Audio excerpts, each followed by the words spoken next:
Addiction's an interesting thing. Doesn't matter what you're addicted to, they all do the same thing. Fast food addiction does the same thing as crack, which does the same thing as alcohol, which does the same thing as pornography.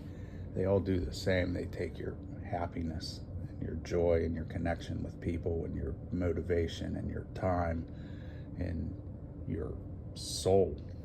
They take everything. You say you're all right, but your eyes have that weathered out gray, like a man in a house full of people still drifting away. You laugh when appropriate answer, make small talk and grin, but the second it quiets, the riot comes breathing again. You know that first whisper, that slither, that soft little lie that says, this time will be different, just a little, just try. Doesn't kick in the door with a drum line announcing its role. It seeps through the seams and starts siphoning strength from your soul. And maybe it's whiskey or fentanyl, pills or a pipe, maybe powder or edibles, gambling or scrolling all night. But the object isn't really the center of all of this pain. It's the bondage, the rot, and the wreckage that grows in its wake. Because addiction doesn't only take substances, syringes, or smoke. It takes peace from your pulse and leaves panic awake in your throat. It takes sleep from your nights and then lights up your nerves into dread till your body lies down, but your spirit keeps pacing instead. It takes names from your phone, makes calling feel heavier now, makes a mother feel distant, makes reaching feel strange somehow. It takes trust and then crushes it slowly through cycles of shame. Then it points at the damage and tells you that you are to blame. It is sinister, slick, manipulative, and clinically cold. A predatory sedative selling its sickness in gold. It is subtle and brutal. It soothes, then it strips and dismantles till the house of your life is just smoke around blackening candles. It is venomous, treacherous, pleasure obsessive and sly, a deceptive, selective directive that teaches you why. You should bury your clarity, charity, sanity, and grief for one chemically dressed up, catastrophically counterfeit relief. It says you are different, too damaged, too dirty to heal. It says other folks make it, but you, that's all, that isn't real. It says no one would get it. Don't say it. Just carry it alone till the cage around you gets so normal you almost start calling it home. But that voice is a liar, a parasite dressed like your tongue, a thief in the temple pretending it's where it belongs, and the fact that you ache at the aftermath, hate when it's done, means the deepest part in you still knows this war is not won. Maybe you're tired, not sleepy, but soul tired, wrung to the bone. Tired of saying I'm done while still feeding this thing on its throne. Tired of promising people whose hope you keep having to break.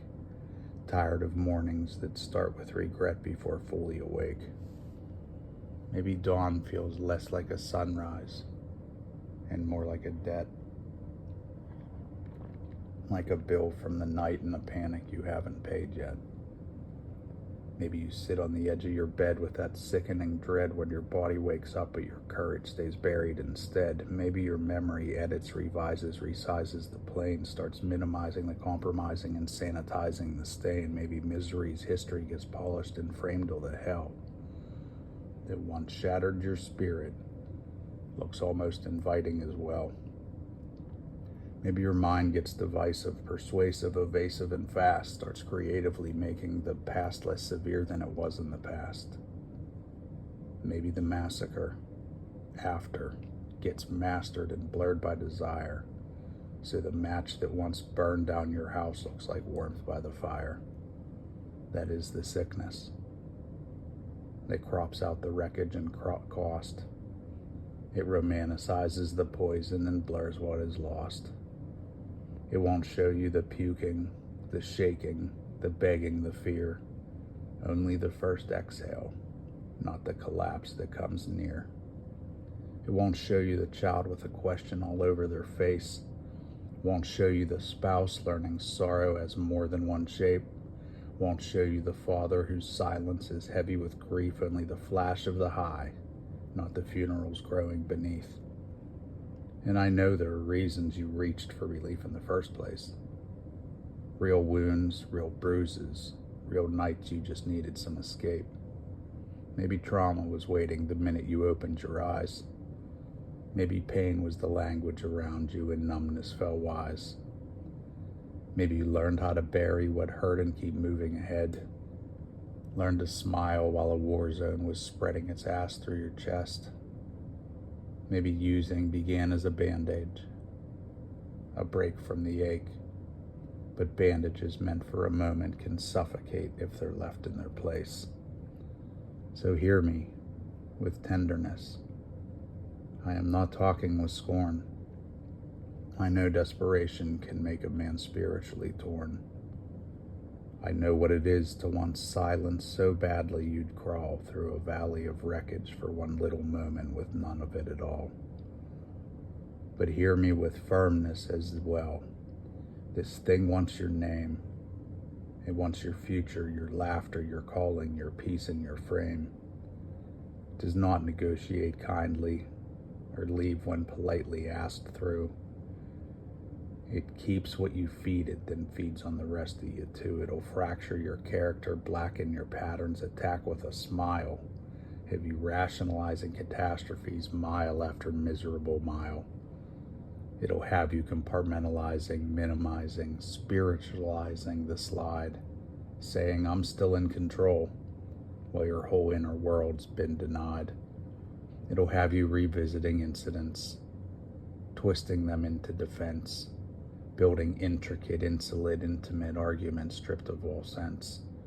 It'll say, this is medicine, sentiment, settlement, sanctuary, safety, while pickaxing holes through the floor of your life till it caves deep. But hear me now clearly. You are not too broken for grace. You are not too disfigured by failure to still be embraced. You are not the wreckage, the residue, ruin, the stain. You are a soul still alive underneath all the sorrow and pain. Under the ash and the ache and the habits that hollow you through, there is something sacred and stubbornly breathing in you, not erased by the bottles, the powder, the needles, the lies, not buried so deep it can never again open its eyes. And people come back, yes, from overdoses, prison and grief, from a floor full of vomit and prayers and unbearable need. People come back from the bottle, the bottom, the crack and the pain. People return from the brink with a pulse and a purpose again. People stagger through meetings half broken, unshaven, ashamed, with their hands trembling hard and their nervous system inflamed. People whisper, I need help, with a voice barely holding together. Then start learning that healing is built one surrendered day at a time, not forever. No, recovery is not some romantic cinematic parade. It is often a crawl through the truth with your pride getting flayed. It is tears in a room full of strangers who somehow can tell the exact kind of private apocalypse you have known far too well. There are nights you will feel like your bones are all buzzing with need. Like 1,000 old pathways are begging your footsteps to bleed. There are cravings that rattle like chains in the walls of your chest and old thoughts that come hunting for weakness the minute you rest. There are moments your mind will start firing and wiring and spinning again with a riot of bright little arguments dressed as your friend. It'll say, you've been good now. You're different. You're stronger. You've learned, while holding the match to the bridge that took years to return. That's why you need people, not platitudes, not just advice, but hands in the battle, real voices that speak into night, a sponsor, a pastor, a meeting, a detox, a friend. someone stronger than isolation when you're near the bend, because secrecy feeds it and silence can make it feel wise. But truth starts dismantling darkness the second it's brought into light. The shame says conceal it, but healing it says tell it by name. In the minute you do, it stops playing impossible games. So call somebody. Call anybody. Call now while the ache is still hot, before that persuasive, invasive voice tells you this moment is not the right one for rescue, confession, correction, connection, or change, because waiting is where the malignant and darkly familiar grow strange. Go to a meeting, though pride may be screaming to turn the car round. Walk through the doorway and sit, though your heart feels too loud for the room. Go to detox if that is the place where survival can start. Better a trembling beginning than one more embalming of the heart. Tell your mother, tell your brother, tell somebody safe where you are. Tell the truth while the lie still can't carry you fully too far. And if all you can manage is a whisper, then let that be enough. Because heaven has heard some world-changing prayers that begin very rough. Say I need help, because left to myself I keep choosing what kills. Say I'm scared and I don't trust the voice that says use and be still. Say I don't know how to do this, but I know I can't do this alone.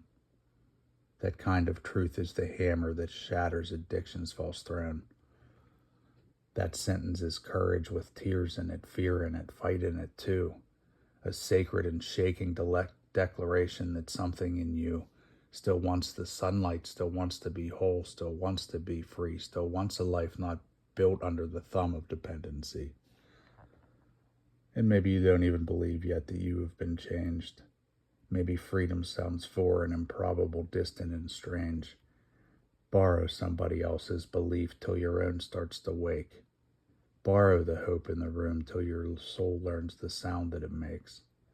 Borrow a prayer if your own feels too broken to rise from your chest. Borrow a hand if your knees feel too weak to keep taking the steps.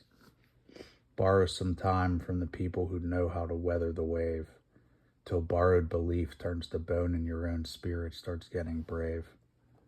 Not loud brave, not movie brave, not chest-beating, ego-made brave. Real brave. The trembling, admitting, submitting to help kind of brave. The kind that says, God, if you hear me, I need you right now. The kind that lets mercy step in where your will won't know how. So don't let tonight be the night that the darkness decides. Don't let a temporary craving right where the whole story arrives. Don't let one more seductive catastrophe dress as relief, when help may be one honest sentence away from your reach. There is still time to turn. Still time to reach. Still time to choose life. Still time to put down what is sharpening death like a knife. Still time to fight for your breath, for your name, for your soul, for your place. Still time to walk out of the shadows and straight into grace. Because your story isn't over. No matter how shattered it feels. No matter how many times failure has taught you to kneel. There is more to your life than this war and these chemical schemes, more than these haunted routines and these half-living, half-dying dreams. So reach while you can. Reach now. Let somebody answer your cry. Choose help over hiding. Choose truth over one more lie. And when the old voice says you're hopeless, answer it plain. I am still here. There is still time. I will not die this way. Make that call. I'll be praying for you.